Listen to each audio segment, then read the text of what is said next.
दोस्तों जय हिंद। दो वीडियो इससे पहले मैं बना के डाल चुका हूँ कि आपकी हाइट, वेट और बीएमआई कितनी होनी चाहिए और भर्ती के लिए आपका डॉक्यूमेंट्स कैसा होना चाहिए। नेक्स्ट जो है मैं इसमें अभी इस वीडियो में आपको बताऊंगा कि आपके डॉक्यूमेंट्स कब जमा होंगे और कैसे जमा होंगे, आप तक इन्फॉर्मेशन कैसे मिलेगी, वो वीडियो के लास्ट में मैं बता दूंगा। उससे पहले मैं आपको ये बता दूं कि जो भी मेरे चैनल से जुड़े हुए लोग हैं, आप ज़्यादा टेंशन मत लो। थोड़ा सा वेट करना ज़रूर पड़ रहा है, लेकिन आप टेंशन ना लो। आपके डॉक्यूमेंट्स मैं लूँगा। मैं हरियाणा आऊँगा, हरियाणा, राजस्थान, यूपी और जहाँ जहाँ लड़के जुड़े हुए हैं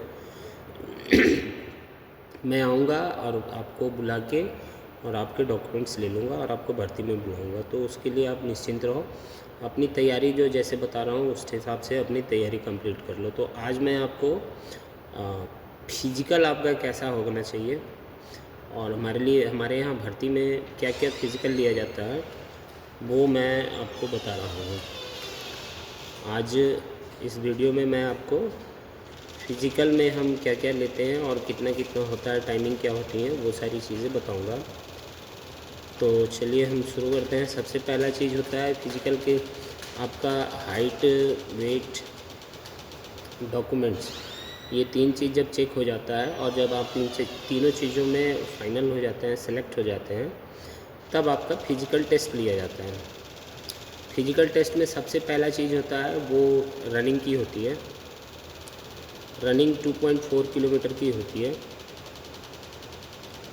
2.4 किलोमीटर, उसमें जो हम टाइम देते हैं वो 12.5 मिनट का टाइम देते हैं। लास्ट टाइम होता है 12.5। 12.5 के बाद आने वाले आदमी फेल में काउंट होते हैं और उनको हम नहीं रखते हैं, क्योंकि 2.4 किलोमीटर 12.5 मिनट में दौड़ना बहुत बड़ी चीज़ नहीं है। जो थोड़ी बहुत प्रैक्टिस किए रहेगा वो आसानी से कंप्लीट कर सकता है। 12.5 के अंदर में आना ज़रूरी है। उसके बाद आप अगर आते हैं तो आपको वापस जाना पड़ेगा। फिर उस टाइम मेरे को मत बोलना कि सर करवा दीजिए। मैं हर एक वीडियो में ये बोलता हूँ, मैं माध्यम हूँ, तैयारी आपको खुद करनी है। आप अपनी पूरी तैयारी करके आओगे, आपका आसानी से हो जाएगा। तैयारी नहीं करके आओगे, आपको वापस जाना पड़ जाएगा। उस टाइम मैं कुछ नहीं कर पाऊँगा। तो आपको अपनी रनिंग की तैयारी करनी है, जिसमें आप 2.4 किलोमीटर 12.5 मिनट में दौड़ पाएँ। दौड़ने के लिए जो हमारे पास जगह का इस्तेमाल करते हैं वो ग्राउंड है। 800 मीटर का एक ग्राउंड है जिसके 3 चक्कर लगाने होते हैं। तो घास है, अच्छा ग्राउंड है, बराबर ग्राउंड है और बड़ा ग्राउंड है। 800 मीटर का एक ही राउंड होता है उसका। तो 3 चक्कर दौड़ते हैं। 3 चक्कर 12.5 मिनट में कंप्लीट होने चाहिए। तो अपनी रनिंग की तैयारी कर लें। आप लोग खुद अपना चेक कर लेंगे कि मेरा कितना टाइम लग रहा है, तो आपको अपना अंदाज़ा चल जाएगा कि मैं कहाँ हूँ। तो उस हिसाब से अपनी आप तैयारी कर सकते हैं। फर्स्ट इवेंट रनिंग की होती है। दूसरी जो होती है वो होती है बीम। बीम या उसको चिनअप भी बोलते हैं, जिसमें रीब के ऊपर आपका चिन जाता है। वो मिनिमम जो है 5 लगानी पड़ती हैं। कम से कम आपको 5 लगानी पड़ेगी। 5 के नीचे कोई गुंजाइश नहीं है। वो चिनअप मारना कैसे है या सही चिनअप काउंट कौन सी होती है। चिनअप जो है लड़के मारते हैं, लेकिन उसमें मिस्टेक करते हैं जो काउंट नहीं होती हैं। जैसे आप ऊपर से नीचे आ रहे हो, हाथ को फोल्ड रखते हो, पूरा हाथ खोलते नहीं हो, तो वो सब चिनअप काउंट नहीं होती हैं। मैंने उसकी वीडियो एक बना रखी है कि चिनअप, सही चिनअप कैसे लगाया जाता है, तो आप लोग उसको देख सकते हो। चिनअप कम से कम आपको 5 मारने ही मारने हैं। सही चिनअप 5। मैक्सिमम आप जितना मार सकते हो वो आपकी मर्ज़ी है, लेकिन कम से कम आपको 5 चिनअप लगाने पड़ेंगे। नेक्स्ट जो होता है वो है पुशअप। पुशअप उसको बोलते हैं जो फ्लैट लगता है, पहलवानी वाला दंड नहीं। फ्लैट छाती हिप दोनों एक साथ नीचे जाता है और दोनों एक साथ ऊपर उठता है, उसको पुशअप बोलते हैं। तो वो कम से कम आपको 20 लगाने हैं। अपनी काउंटिंग से आपको कम से कम 20 पुशअप लगाने हैं, सही वाले, पहलवानी वाले नहीं, डंड नहीं लगाने हैं। डंड काउंट नहीं होता है, पुशअप अलग चीज़ होता है और डंड अलग चीज़ होता है। तो डंड नहीं लगाने हैं, आपको पुशअप लगाने हैं 20। तो सही पुशअप अगर आप 20 लगाते हो, 20 से नीचे मारने से कोई चांस नहीं है। आप अपनी 20 पुशअप की तैयारी करें, और ये बहुत बड़ी चीज़ नहीं है। पुशअप 20 पुशअप आसानी से आप तो सारे यंग एज के हो, आप आराम से जो है 30-40 पुशअप आराम से मार सकते हो।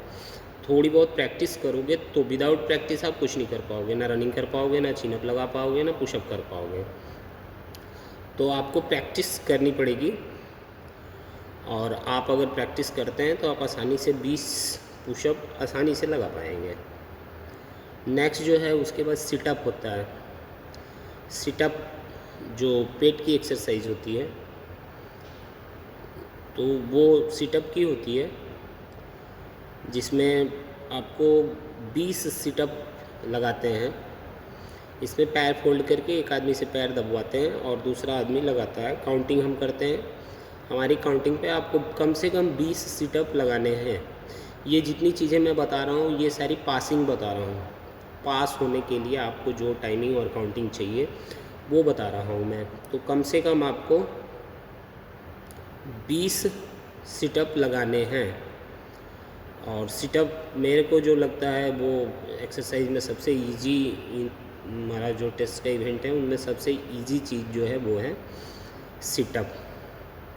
तो आपको कम से कम 20 सिटअप लगाने हैं और प्रैक्टिस करनी है।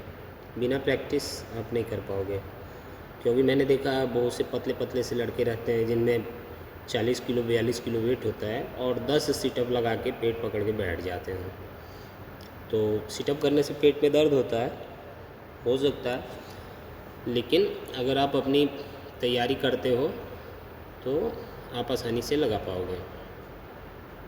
ये 4 इवेंट्स मैंने आपको बता दिए। 5वां इवेंट्स है जो वो 100 मीटर शूट का होता है। 100 मीटर स्प्रिंट लगाने होते हैं, और 100 मीटर स्प्रिंट का टाइम जो है वो होता है 15 सेकेंड। 15 सेकेंड में आपको 100 मीटर स्प्रिंट को कंप्लीट करना होता है। तो ये 5 इवेंट्स हम फिज़िकल कर लेते हैं, जिसमें सबसे पहला चीज़ है रनिंग 2.4 किलोमीटर, जिसका टाइमिंग है 12.5 मिनट। दूसरा होता है बीम, जिसको मिनिमम 5 लगाने हैं। तीसरा है पुशअप, जिसको मिनिमम 20 लगाने हैं। और चौथा है सिटअप, जिसको मिनिमम 20 लगाने हैं। और 5वां है 100 मीटर का स्प्रिंट, जो आपको 15 सेकंड में कंप्लीट करना है। ये 5 इवेंट जो पास कर जाता है उसी का आगे फिर अगला प्रोसेस जो होता है वो मेडिकल का होता है, उन्हीं को मेडिकल पे देते हैं। और इन इवेंट्स में अगर आप किसी भी एक इवेंट में फेल हो जाते हो तो आप सिलेक्शन प्रोसेस से बाहर हो जाएंगे। तो इसीलिए मैं बार बार बोलता हूँ, आपको नौकरी लेना है तो आप अपनी तैयारी कीजिए, आप तैयारी कीजिए और अपने आप को फिट रखिए, क्योंकि आप अपनी तैयारी अगर करके नहीं आएंगे तो आपके लिए प्रॉब्लम होगा। आप इतनी दूर से आओगे भी और वापस फिर रहना पड़ेगा, फिर फालतू का मेरे को आप उल्टा पुल्टा बोलोगे, उसमें मेरा कोई दोष नहीं होगा। मैंने हर एक चीज़, इसलिए मैं हर एक चीज़ पहले बता दे रहा हूँ और साफ़ सुथरी बता रहा हूँ। कोई पैर भी हमारे यहाँ नहीं काम करेगी, और आप अपने आप को फिट रखोगे, अपनी तैयारी करके आओगे तो आपको कोई प्रॉब्लम नहीं होगा। ये 5 इवेंट एकदम कंपलसरी है, 5 इवेंट को पास करना कंपलसरी है। आप एक्सीलेंट आते हो वो अच्छी बात है, उससे कोई प्रॉब्लम नहीं है, लेकिन आप फेल होते हो तो प्रॉब्लम है।